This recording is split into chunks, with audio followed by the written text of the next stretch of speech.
Hey everybody, yes, welcome back to the Paid Search Podcast. My name is Jason Rothman. As always, I'm joined by the great Chris Schaefer. Chris, we are officially into a new year as we record this now, 2021, and you're still dressed like it's 1997. How is it going today? Podcast partner in a half zipped up hoodie with a t-shirt on. Looking good. It's chill. Yeah, I Jason, it's so formal. I wasn't expecting you in a three-piece suit. You look great.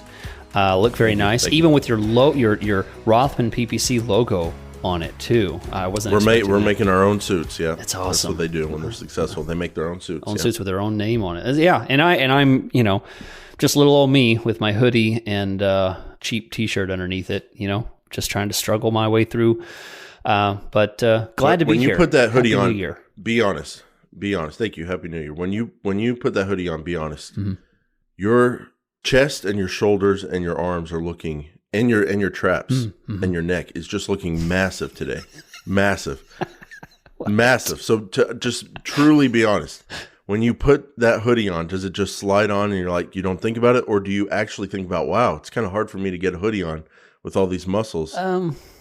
No, I do not think that. I don't think you don't think about that? Okay. No.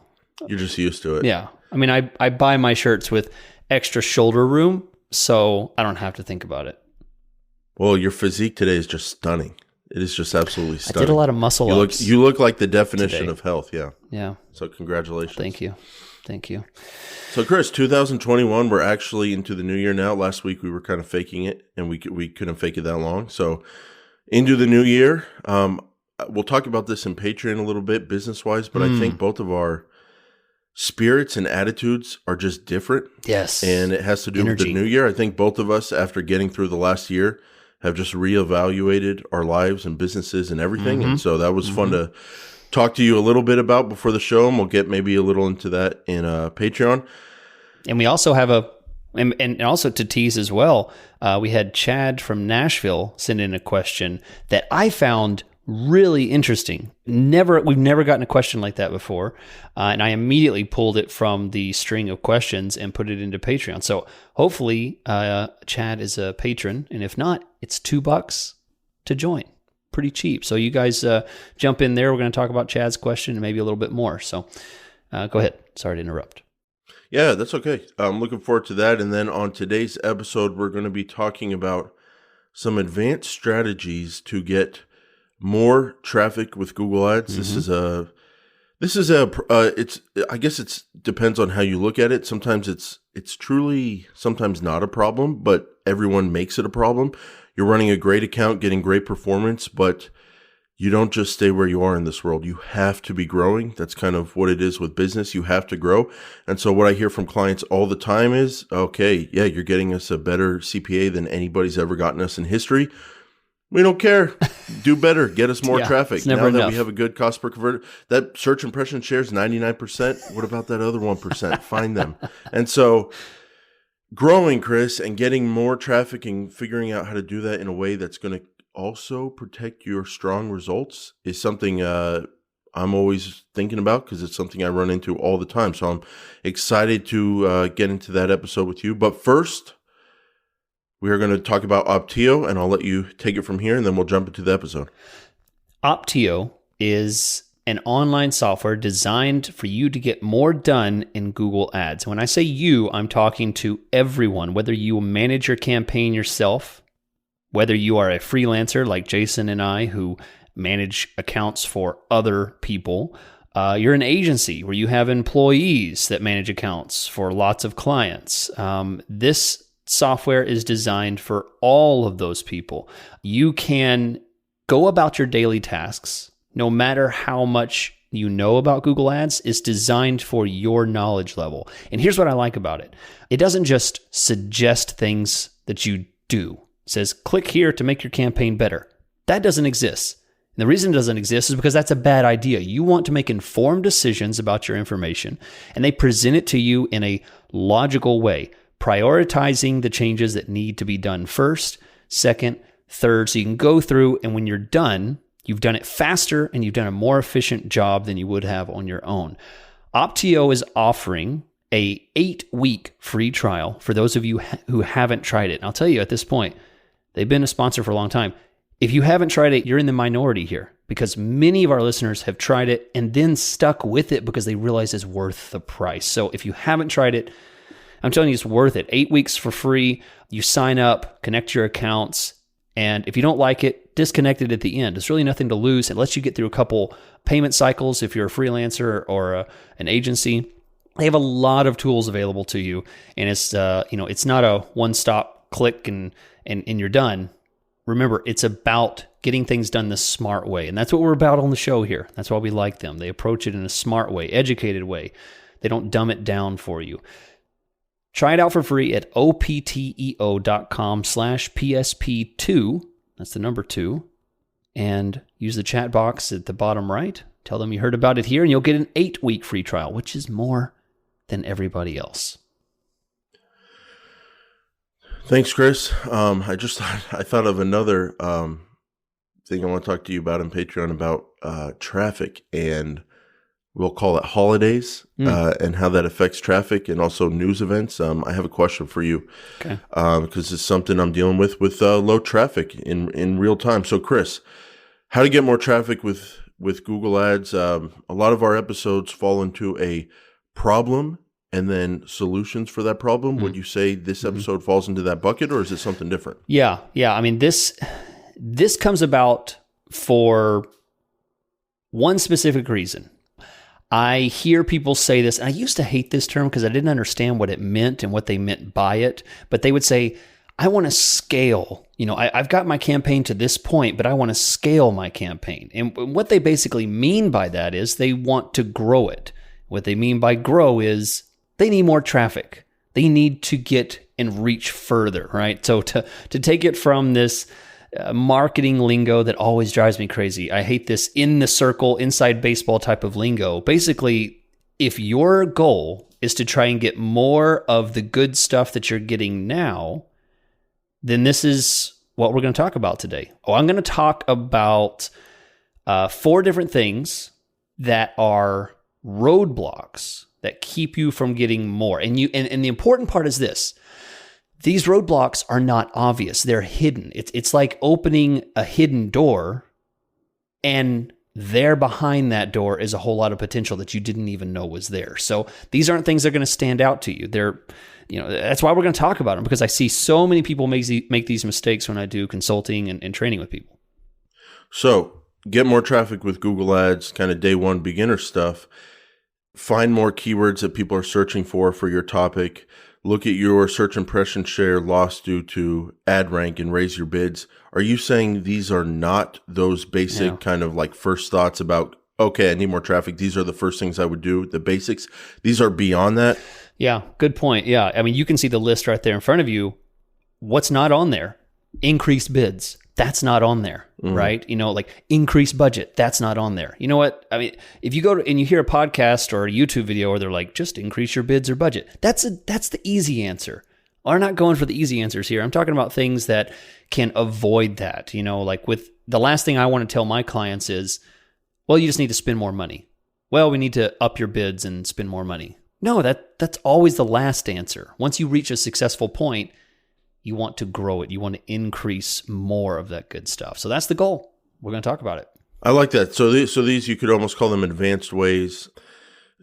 I like what we're doing here, where it's not just like, oh yeah, your ad rank is low. You can bid more and get more. Oh, you don't have this obvious keyword. You can bid more and get more. So this is more advanced stuff, and this really does solve problems, because I run into it too, Chris. You've exhausted all the normal options, and an advertiser still wants more, and that's where we are now. So first up, Chris, you have use expanded text ads.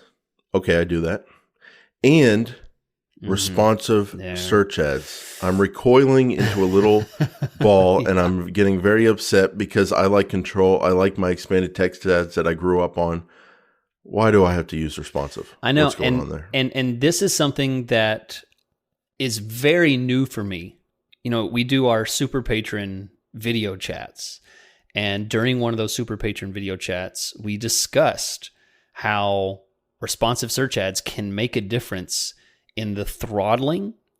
We have a theory, And all of us talked about our data and, we discussed it, and Yeah. we all kind of agreed that, yeah, it's very true that you can run expanded text ads, then add responsive text ads, and the pace at which those responsive text ads get impressions is at a higher threshold. They increase at a faster rate. So it's not always true that it's always really fast or any certain amount. I'm not saying you can double your impression volume, but it is a small amount of a difference. And I'm not sure what, but of course Google is going to reward if you follow their process. They really like automated type of stuff. They like things that allow them to make algorithm changes, and responsive search ads do that. It allows for Google to put headlines above others, change them around into 15, 20, 30 different configurations.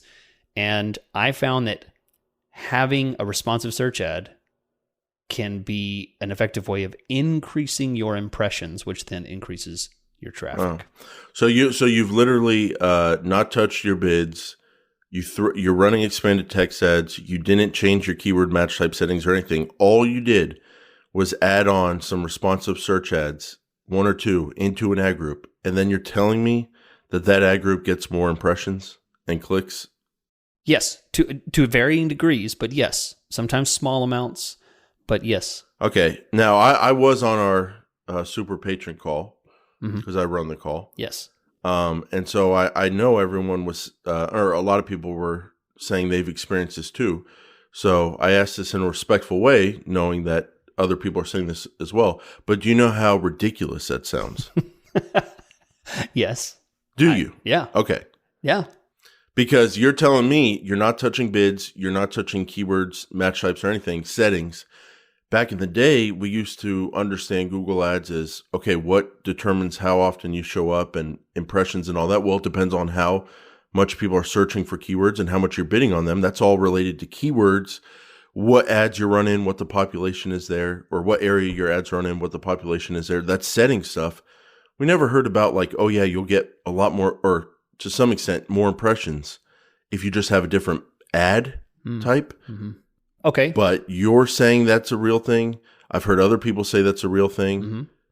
It's a real thing. Yeah. Let me give an example. Even though it sounds kind of crazy. I have two examples that I think make it more believable. Example number one is, Jason, what if I presented you a campaign, you're going through it, and I say, I'm not getting any, significant traffic volume. My search impression share is really low. I can't, I'm only getting like 1 or 2 clicks a day. I have plenty of budget, plenty of bids, but it's not getting traffic. And you go in it, and you pull open my ad groups and you see I have call-only ads exclusively. You're telling me you would be surprised that I'm... No. I'd say, okay, your ads are only showing on mobile. Yeah. They're not showing on desktop. And even on mobile, it seems like call-only doesn't show up. Yeah. It seems like sometimes, sometimes the volume's lower. Sometimes it's throttled because Google doesn't necessarily like to be married to that one search ad type all the time. They like variety. And so that's one example of one type of ad doing the opposite of what we want, showing less than we want, right? Call-only ads do not get the same search volume, not necessarily just because of the device limits, but also because sometimes Google just doesn't show it. The algorithm does not pick that to be shown because it's not relevant. Other example is this. Would you say that Google rewards quality score when you follow their best practices? Yes. Yeah. So from what we know about what Google's been saying lately in the past year or two, they like these responsive search ads. They like lots of variety and extra ad extensions. They don't necessarily like, and this will be the next thing we'll talk about, but they don't necessarily like a lot of exact and phrase, a whole lot of lockdown in what you're doing. So I think it may not be a huge step, but it is a step towards getting more because it's doing those two things. It's giving more variety. And I think in some small way, it also helps to kind of feed that Google algorithm quality score beast. So I'm coming up with a new kind of theory way to think about Google Ads, just based on what we're talking about here. It has to do with stuff we can't see, account ad rank, account quality scores, the algorithm, whatever you want to call it. But it very much is influencing my management these days.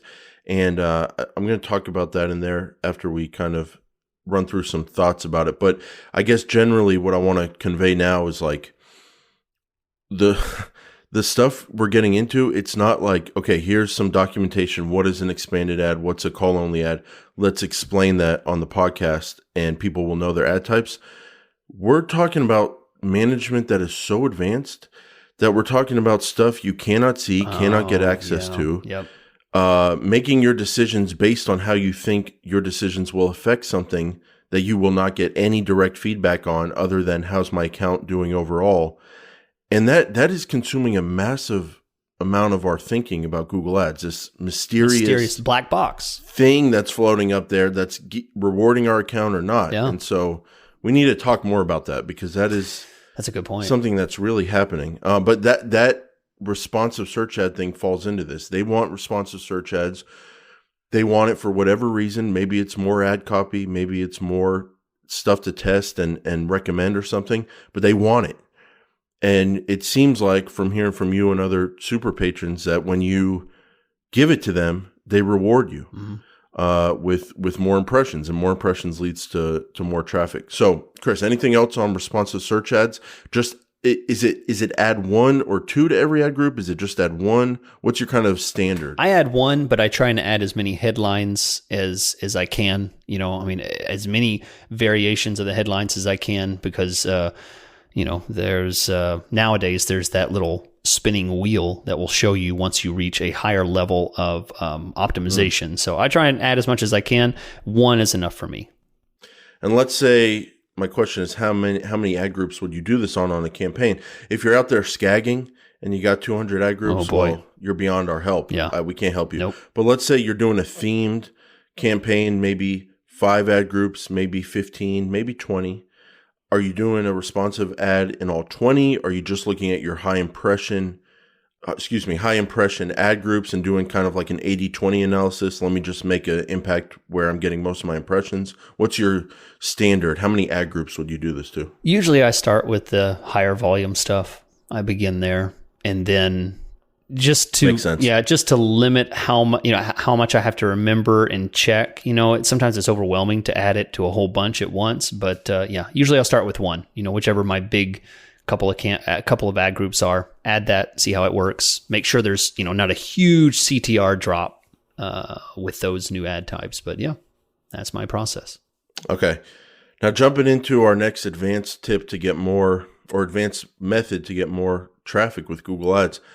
You're saying do not use only exact and or phrase match keywords. So if you're saying don't use only exact and or phrase, another way to word that is use some kind of broad, modified, or otherwise. Is that accurate? Yeah. What are you saying here? Yeah, and I phrased it that way on purpose because I don't want people to interpret I'm saying use. I don't want to say my tip is this: use broad and modified broad, because they're going to think that's all that I'm saying to use. Instead, I'm reversing it and saying I'm assuming these people are at a certain level of optimization, right? We're past the point of a new campaign. We're getting conversions. We're getting qualified traffic. Back to the scaling idea, back to the growing idea. So that's the point. I want to say, do not use only exact and phrase, because I assume that you should also be using some broad, pure broad, no plus. Oh, I know. And then modified broad. I do it all the time, but even just hearing someone else say it, it's like holding up a mirror in your face. It's still a difficult thing to get over because broad has such a negative connotation with it going back, but now I use it all the time. Yeah. How can you just say that so flippantly and not acknowledge that this is a big thing? I wish I could put like an asterisk next to that statement, because as soon as I say it, I want people to immediately go back and check our November episodes, I think it was, where I talked about rethinking your broad match keywords. Go back to that episode and insert everything I said in that along with the statement that I made about using broad match. That's what I'm referring to. I'm not talking about, I was just looking at somebody's account the other day, and they set up a wide test campaign the same way that I discussed it on the podcast, but it had a 1 keyword in it. It just all of their spend was going to one word keyword, right? Maybe it was shoe or t-shirt or something like that. It's just one word. And I'm like, no, if that's not my money, that sounds fun. Yeah. If it's not my money, It's not your money. on that account, that sounds like a good time. You're going to get some cool data, see what people are searching for. Wow, look at that word. Who knew they searched for that? Just one word. Yeah. One word, broad. One word, broad. And now granted, it was a very cheap CPC, but that's not what I'm talking about. So when I say do not use only exact and phrase, I want you to pepper in along with that pure broad and modified broad. Now, I've seen this myself, Chris, with loose modified broad, loose, like on one word in the phrase that wasn't even the most core word, and then some broad match keywords. I've seen it on some amazing long-term accounts. And what's interesting is, do those accounts get more traffic because of this broad keyword or modified broad keywords that we're adding? Or do they get it from that, as well as we're giving this mysterious algorithm, whatever, more of what they want, so they give us better overall account quality score or ad rank score? Yeah. Wow. It could be both. Yeah. But wow, that's interesting. So pure broad, modified broad. So if someone's complaining about volume and you don't see any broad keywords in there, you're not even that sounds like a first move to me. Yep, it is. Is these broad and modified broad. Like if you're not doing that and you're complaining about volume, then you're not really running Google Ads like it could be run. I'll give you an industry specific example. I'm working for a client who is in the financial sector. They're doing like financial advisor, that types of stuff. First of all, it's very limited.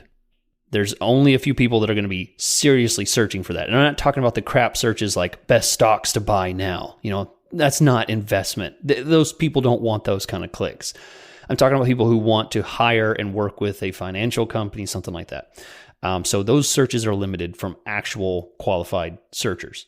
And then next, it's very competitive. So they wanted to scale. They wanted to get more. And the first thing that I didn't just up their bids because, good gosh, they're already paying like $20 a click because they're in a very highly competitive area. Make you look bad as a Google Ads manager too. It's like they hire you and then all of a sudden traffic's down 50%, cost per clicks are up 100%. Yeah. It's like, dang. It's like this. That's not. I've been there, and then I go, yeah, but the quality is good. The search. We got terms. one Look click at the search today terms. for $40. That's dumb. It does. It's not a good math equation there. So what I did was I immediately set up a second campaign with pure broad keywords, and it took a while, but I had quality traffic after a few weeks, a couple months. I started getting, and it's actually performing at or outpacing the original campaign at times. It's kind of up and down, but that's it. If you want to scale, go there. If you're not doing it, go there. So you really, on that one, you really wanted to crack it open. And I see what you did there. You just did a second campaign. You could protect yourself with the budget on that campaign and all that. That's very interesting. Yep. Do it all the time. Because sometimes what happens when you try to add in broad or very loose modified broad, it's sometimes difficult because it throws off for me, Chris, I do a lot of bidding where I have things set for filters, and then I filter things and then I bid them. It just messes me up because then I'm not bidding what I think I'm bidding anymore because of the broad keywords. And then it throws off your overall data, your impression, your click-through rates, your cost per click will go down, even though it's not really down. It's just the broad keywords.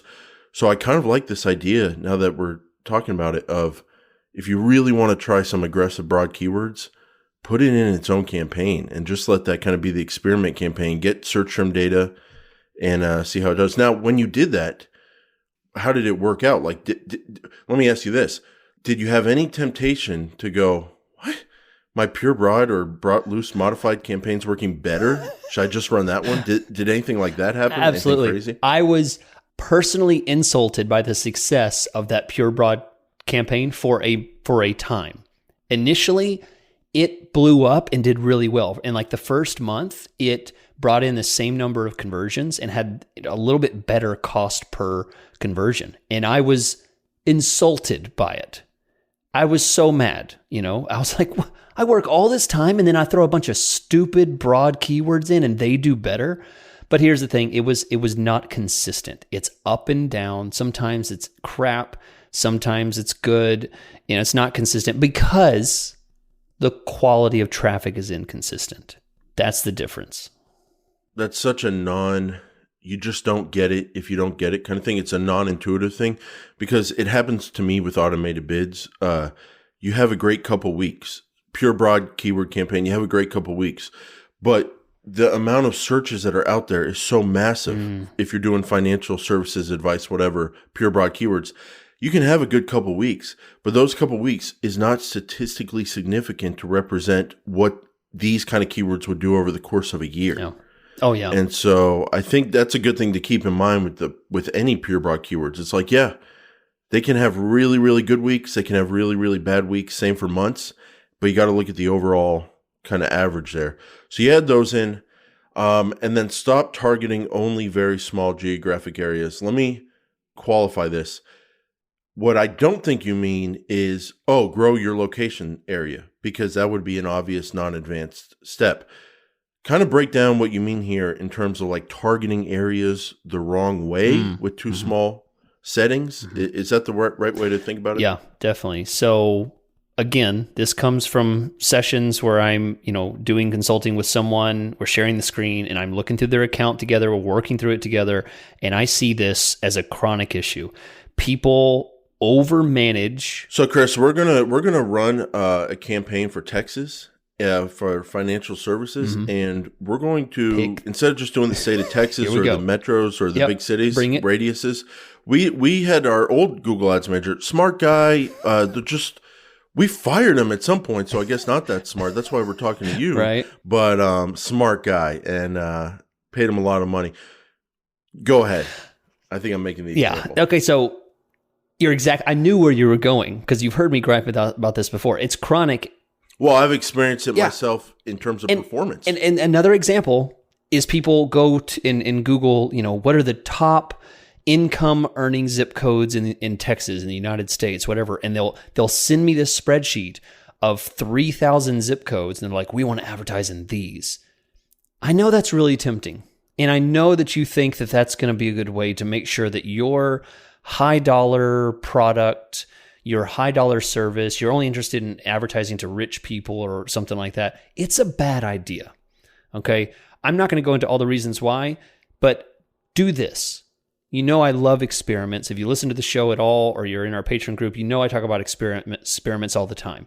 If you don't believe me, do this. Set up an experiment, delete all your stupid little radiuses that are 1 mile. And yeah, you guys on the other side of the world, 1 kilometer, I'm talking to you too. 1 kilometer, 1 mile, stuff like that, or a whole bunch of zip codes, delete them. Pick something that is a much larger size. If you're in the U.S., pick a state or a county. Then go with that. If you're doing nationwide, just pick the entire country and just do that and test those two. And here's what I want you to test. See if you don't get a better impression scaling. See if you don't get a more impressions. You get more clicks. You get better quality, a higher variety of quality. And I'm saying it'll work. I've done it before. It's the way to do it. And now, just so we're clear, this isn't telling people like target a different area. It's like if you're going to target the city of Houston, instead of targeting every zip code in the city or targeting 80% of the city with the zip codes that you want, target the city. Target a 20-mile radius around the city. And if there's some little part of it you don't want, exclude that.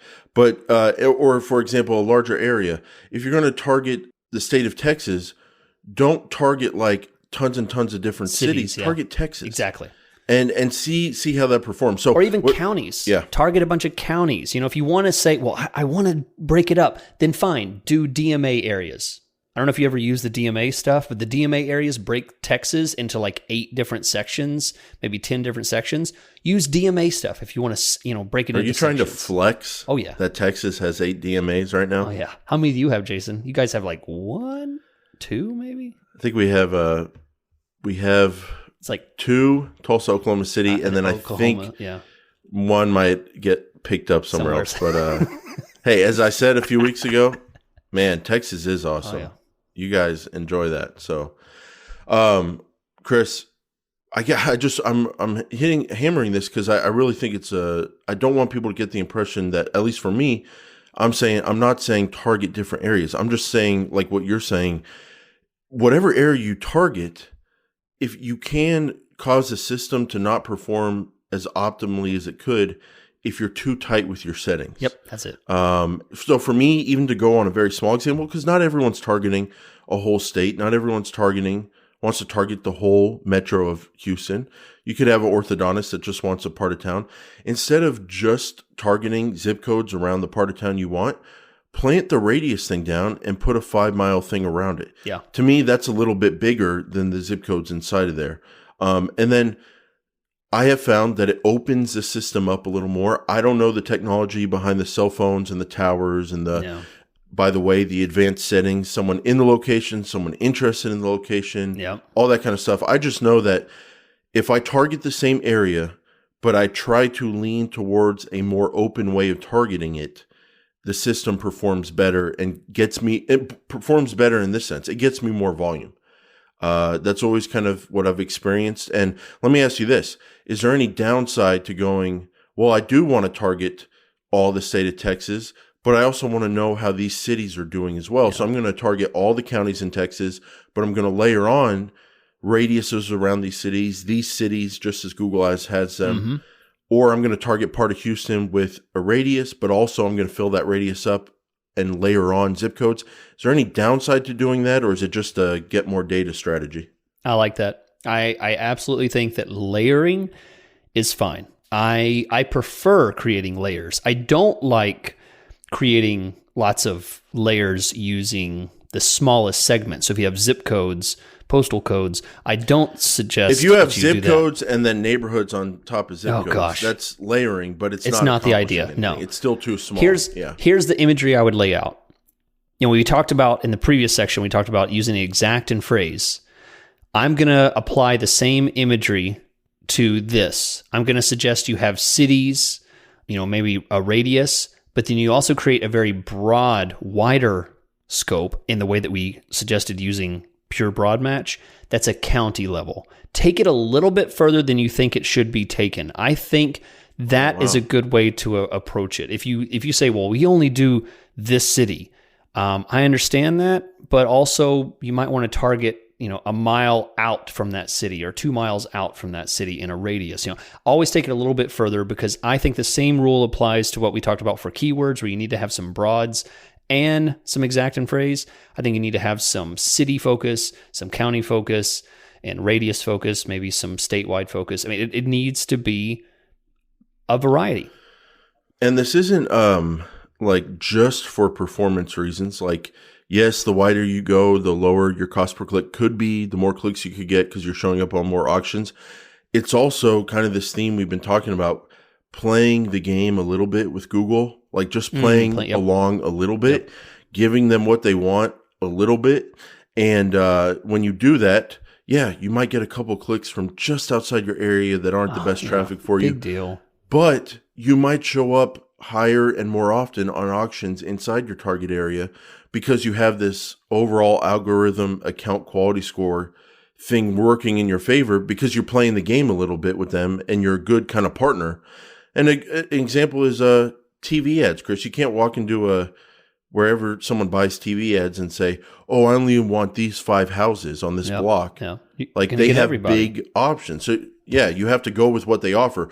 With Google, they will give it to you very, very granular if you want it. But there seems to be, from our experience, some kind of negative reaction inside this algorithm thing that comes from locking things down in a too tight way. Yeah. But to be fair, Chris, to all the advertisers out there, it's a balance. They're not just here to give Google money. They're here to play the game a little bit, but they're also here to get good results for their business. Yeah. So you got to focus on performance as well.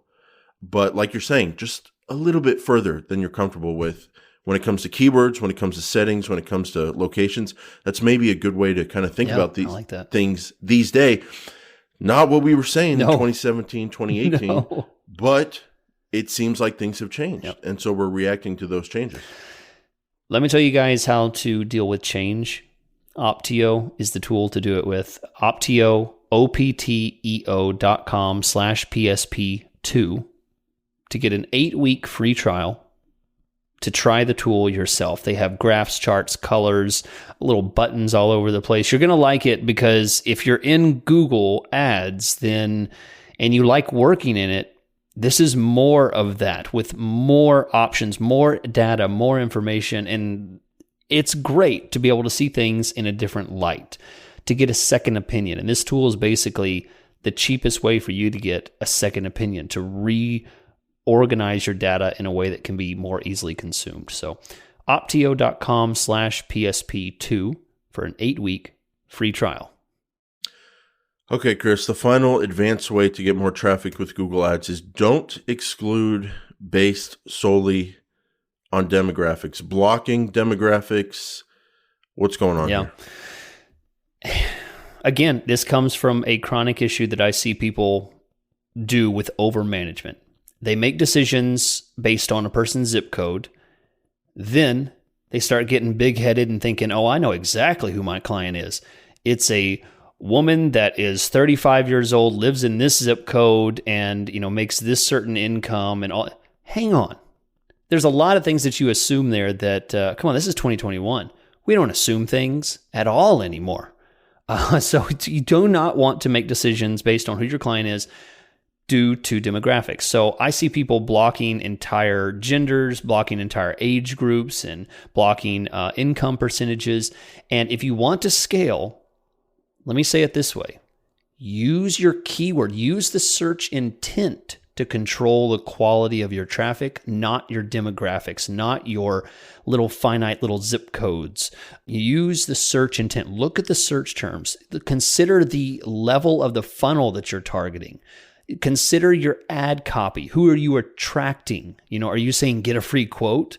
Maybe that's going to bring in the wrong kind of people that aren't that serious. They just want to know a number. Maybe you should put the number, $30,000. Call us now for a great, motorhome. That's going to scare the cheapos away. Consider how you are filtering this information through. Don't do it with demographics. I think demographics is a very poor way of doing it until you have the data to prove that you truly can get success. Once you show that the success is there over a longer period of time, okay, we can play with demographics, but it's way too scary. If you're trying to scale, pull that stuff off. Do not limit or pull down the bids of any of those things. So there's not only stuff you don't know, but there's also layered performance things to consider. So for an example, movers 18 to 24, by the way, can't do it anyway because it has to do with housing and policies like that. So you can't even exclude that group anymore. But when you could, a lot of movers would say, before we even started, exclude 18 to 24. And sometimes we would do it, but sometimes I would think like, yeah, but what if some kid is like kind of in and out of his parents' house, 18 to 24, some college, whatever, and maybe mom's upstairs cleaning the house and she goes into his room, opens up the computer that primarily he uses, and she does a search for a moving company. Mm-hmm.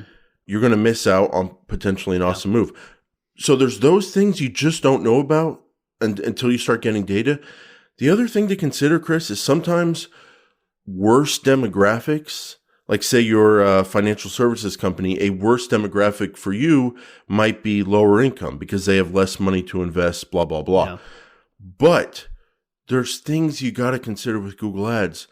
What if the lower income group also comes along with a much higher conversion rate and brings in much more leads, and one out of every how many of those leads actually is a pretty good client for your business? You got to consider those. I've seen those things where different demographics have much different performance. And like you're saying, before you turn off those demographics, you better be real confident in your numbers, and you better do some second level thinking about it. Like, oh, what am I going to miss if I miss this traffic? And by the way, sometimes worse demographics cost a lot less, and you're paying less for those leads. So that's another thing. Because everybody else is going, especially if you're trying to get more traffic. And then last, if you're playing around with demographics at all, you get into it and you're in any way touching housing or lending or loans or finances or anything like that, and you touch those demographics, your ads are gonna be disapproved.